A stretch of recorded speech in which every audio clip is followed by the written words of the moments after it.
Alright, welcome back to Wmma Now with your host Chuck Stevenson, coming at you today with a fight review. So we're going to Seoul, South Korea for Double GFC number 12. We're going to a minus 58 kilogram, 128 pound catchweight. JeongYoon Choi coming in at 2-2, taking on NaHee Kim, who I believe was making her debut. And the biggest thing to note about this fight was that there is a big height difference in favor of Choi, who came in 17 centimeters taller than Kim. Also the experience difference, but when you're like still in the low experience level, it's not that big of a deal. But the height difference, 17 centimeters, that was really big.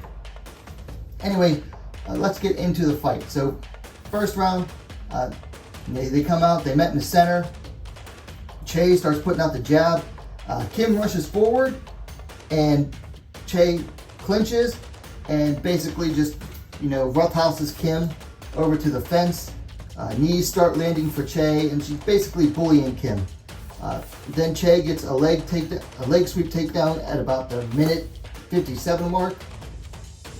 Kim manages to use her legs to kick Choi off of her, but Choi decides to stand over her, grabs one leg and starts throwing punches while standing over Kim, using her superior length. Really nice use of that, height and reach difference to punch down from above while being able to stay safe.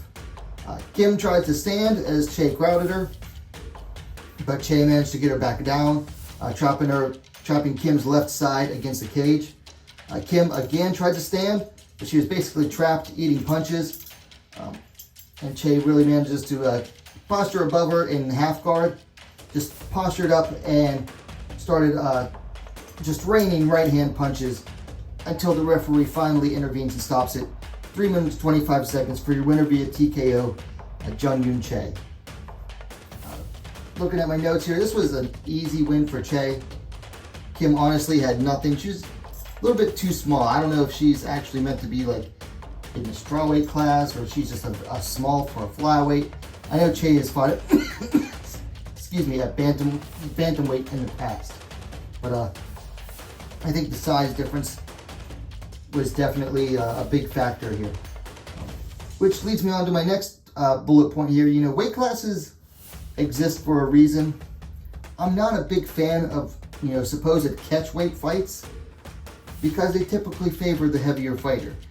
Sometimes, the heavier fighter comes in to drain, and it does work out for the smaller fighter, but more often than not, from what I've seen, these catchweights, they favor the bigger fighter.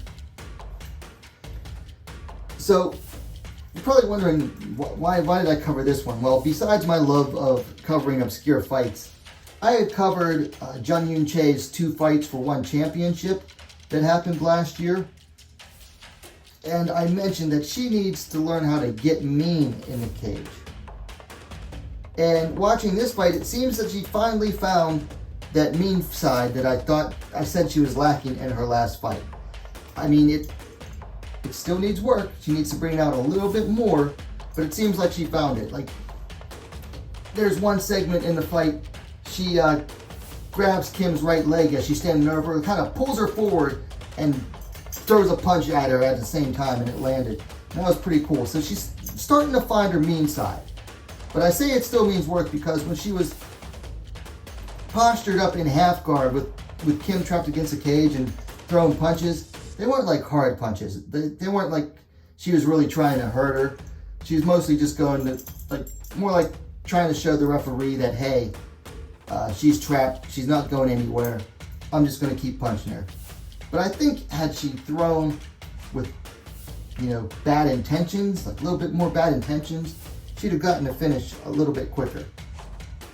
So that's one of the reasons I really wanted to cover this fight, was that, fighters can improve things that aren't necessarily technical, but mental. And it seems like Choi did this. Now, my final bullet point here, if she ends up making 125 pounds, like if she can get her weight down to make it full time, at 5 feet 9 inches tall, 174 centimeters. Man, Choi is going to be scary at flyweight in Asia. 5'9", 174 centimeters at flyweight. She's going to tower over everyone in that division. That's going to be scary, particularly in Asia, where flyweight is pretty shallow.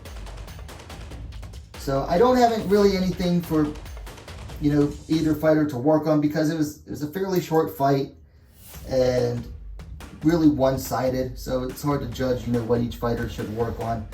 As far as fights to make for Kim, give her a debutante, give her a less experienced fighter that's closer to her own size next time. For JeongYoon Choi, she said she wants to stay in Korea to fight domestically, which could work out for her because Korea has finally lowered its travel requirements. The big problem is there really aren't any flyweights in South Korea. But right across the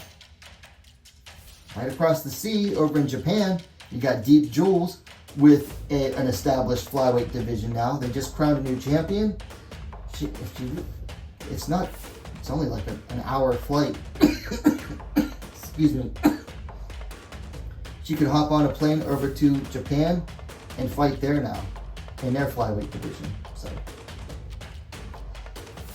anyway, those are my thoughts on this bout. JeongYoon Choi defeating NaHee Kim via TKO, 3 minutes, 25 seconds of the first round. Let me know your thoughts on the fight. I'll try to link it in the comments down below and in the description. Let me know your thoughts on the fight. Come back, hit the comments. And if you liked the video, please give it a like. And while you're at it, don't forget to subscribe to Wmma Now, the best, most complete women's mixed martial arts dedicated platform on YouTube. Thanks for watching. We'll see you next time.